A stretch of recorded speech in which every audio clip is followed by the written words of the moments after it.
আলহামদুলিল্লাহ, ফিতনা detector YouTube চ্যানেলে আপনাদেরকে আহলান ওয়া সাহলান। আসসালামু আলাইকুম। আপনি যদি কোরআন এবং হাদিসের চশমা লাগিয়ে নিরপেক্ষ দৃষ্টি নিয়ে নাসার ব্যাপারে গবেষণা করেন, তাহলে অবশ্যই আপনি সত্য জানতে পারবেন ইনশাআল্লাহ। আপনার সামনে নাসার কালো চেহারাটা উঠে আসবে। এটা যে একটা স্যাটানিক অর্গানাইজেশন, সেটা আপনি বুঝতে পারবেন ইনশাআল্লাহ। কিন্তু আপনি সেটা না করে যদি নাসাকে সর্বা মনে করে গবেষণা করতে যান বা আপনার দৃষ্টিকে নিরপেক্ষ না করেন, তাহলে আপনি কখনোই সত্যকে জানতে পারবেন না, বরং বারবারই নাসার গোলক ধাঁধায় আটকে ঘুরপাক খেতেই থাকবেন। এই জন্য আপনাকে সর্বপ্রথম কোরআন এবং হাদিসের দিকে ফিরে আসতে হবে, তারপর আপনি নাসার দিকে দৃষ্টিপাত করবেন।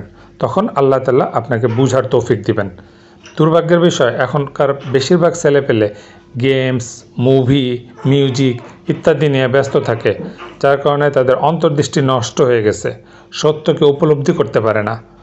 নাসাকে আজকে বিশাল কিছু মনে করে বসে আছে, অথচ এটা কোনো গবেষণা সংস্থাই না, বিজ্ঞান সংস্থা তো বলা যাবেই না। এটা একটা স্যাটানিক অর্গানাইজেশন, সব কাল্পনিক থিওরি প্রসব করে আর মানুষ সেগুলিকে বিশ্বাস করে বসে থাকে। আফসোস এই ধরনের মানুষগুলোর জন্য।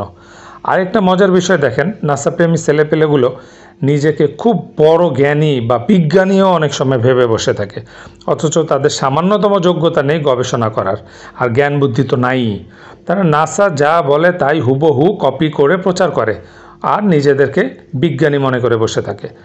জ্ঞানী বা বুদ্ধিমান তো সেই যে আলাদাভাবে নিজে কোরআন এবং হাদিসের আলোকে গবেষণা করে সত্যকে প্রচার করে।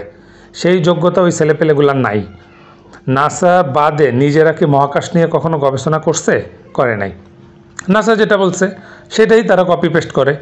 আর যদি আমরা সত্যকে তুলে ধরি কোরআন এবং হাদিস থেকে, এতে তারা ক্ষেপে যায়। তাদের প্রভুদের বিরুদ্ধে আমরা কিছু বললে তারা সেটা সহ্য করতে পারে না।